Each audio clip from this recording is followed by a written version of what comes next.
What's up, everyone? We are back with another video here on Safe on Talk, and we're going to be talking about completing your atlas. Now, what is the atlas?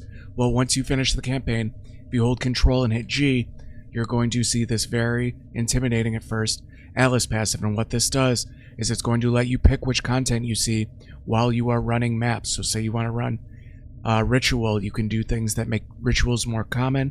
There are even nodes that are that make it so that certain things will not appear. For example, metamorphosis, which you won't have to worry about next league because it's gone. But you know, you don't want delirium mirrors, stuff like that.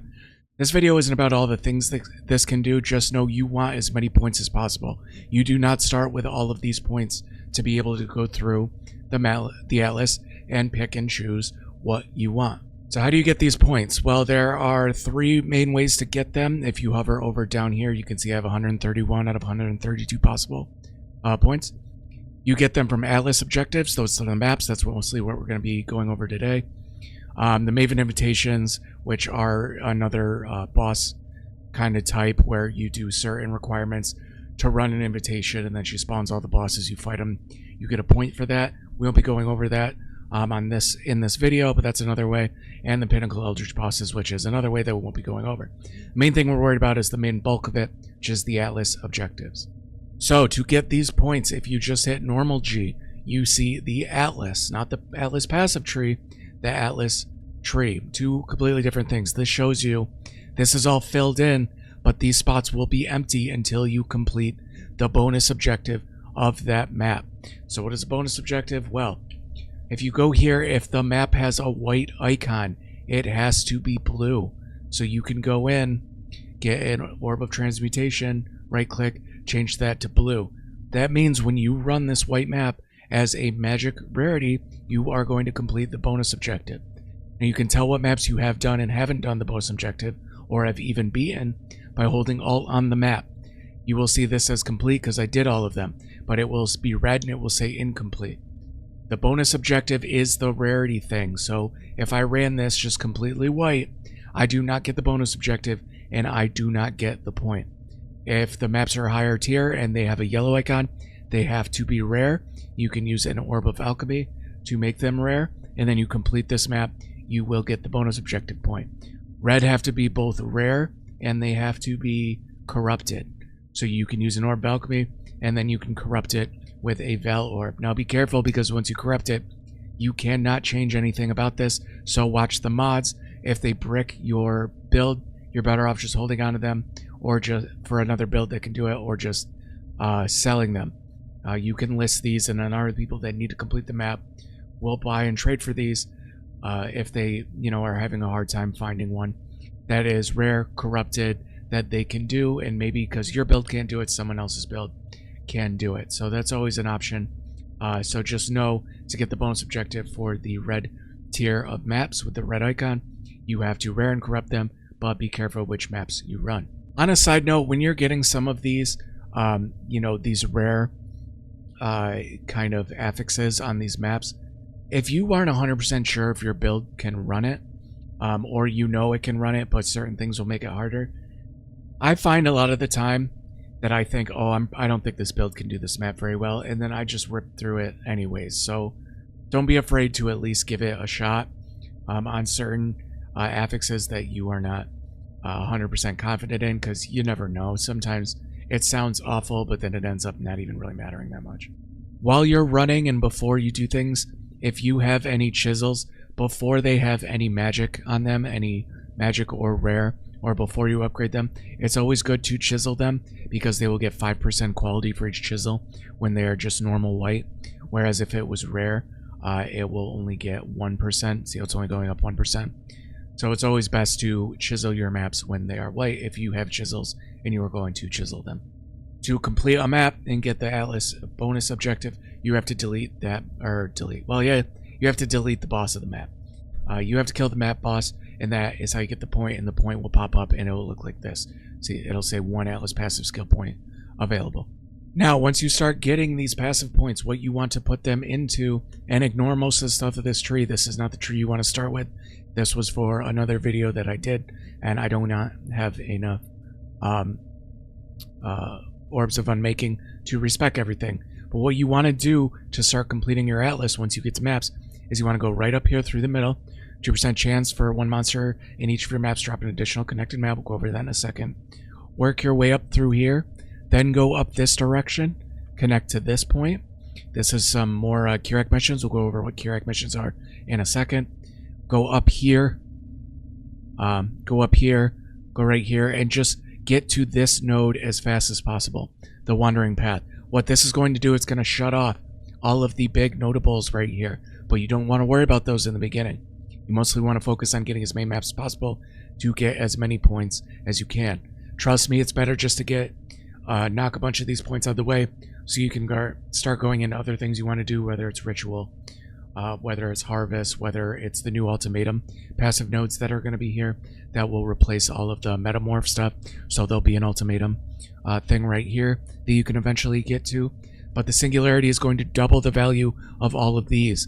So all of these map duplication nodes and all of these chance to drop an additional connected map are going to double. See, this goes from 2% to 4%. See, now this went up to 1% chance to duplicate, and these went up to 4% chance for each monster drop connected map. What is a connected map? Well, you can see there are paths to other maps. Connected map, you have cells. That means it's a higher chance it'll drop an Arachnid Tomb map, a Shore map, an Acid Caverns map, and along with the Kirac ones, with the additional connected, or tier higher, I mean, higher tier, where are some of those? So these right here, you can grab a couple of these, and that means that it'll always have a higher chance of dropping a higher tier. So a cells map might go to a Shore map, and it ping-pongs your way up the map to get more of the points and more maps that you have not done yet. Once you have plenty of points and you are happy with how far you've made on the atlas, you can take out Wandering Path and just start getting the benefit from more of these. Like Flexible Dogma would not have done anything. See how when you have Wandering Path on, it does not have it doesn't have any text. It does not work. They are all turned off.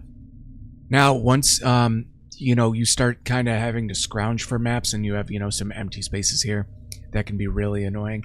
There are some strategies to get maps. You are going to get Kirac missions, which are this icon right here on your map device, and you will see I have 77 of the red kind because I don't do them really as often anymore. But you will click him, he will give you a set of maps, whether you have the blue ones, I have 5 of the yellow ones, and of the reds.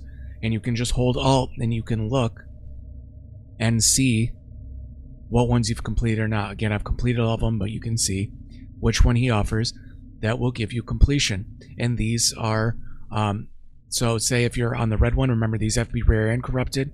So if you want the bonus objective, look for ones that are already corrupted. So this one is a blighted map, so that wouldn't work. So if I wanted to re-roll these and you have scouting reports, these drop just normally. There are some nodes on the Atlas passive tree that make it so he drops more scouting reports. I think they might be up here. Well, either way, they're somewhere in here. If I type in scouting report, always remember that search bar is there. Alright, scratch that. Apparently that's not a thing anymore. Whatever. You'll find these scouting reports, and what this does is you can re-roll Kirac missions. So when you click on them, you can hit I and go to your inventory, and it will tell you what it's going to do. It'll re-roll the Atlas missions using uncompleted non-unique maps where possible, and they all do different things. Re-roll all of Kirac's Atlas missions, corrupting all non-unique maps. So if you had a lot of the red style maps you haven't done yet, this is the ideal one to use. So you would just right click it, you can see it re-rolled his maps and corrupted all of them. Then you can hold Alt and see which ones you haven't gotten the bonus objective for. If you have unique maps, because unique maps are on the map tree, as you can see, there's one Death and Taxes, here's one Vault of Itziri. These you just have to complete the map. For the unique maps, you do not have to corrupt them or anything like that. These are just strictly complete the map. So if you go here, Kirac, right click, including at least one unique map. You can see I got 2, Poor Joy's Asylum and the Wolfpack's Den. You can get some really rare unique maps. Some of these end up going for 40 or 50 chaos for the majority of the league because they are a little bit more rare. You can also get Elder maps and things like that, and Serious Conquerors maps that are always good to run because then you kill the boss, it drops a fragment so that you can eventually fight that boss. So these scouting reports are also very, very powerful. And lastly, you are going to want to check Kirak himself. When you have a hideout, go in here, click this icon to edit your hideout, and then when you click edit and then go to decorations, you can go down here to filter decor. You can click on Kirak, you can drag him into your base, put him right there. What he does is he sells items including maps, and he will refresh this inventory every time you run one of his missions, so check him very often. Sometimes he offers a decent div card. You can buy that. For chisels, he sells chisels for 20 for 8 chaos. This I think is more expensive than trading 99.9% of the time. So I would not do this.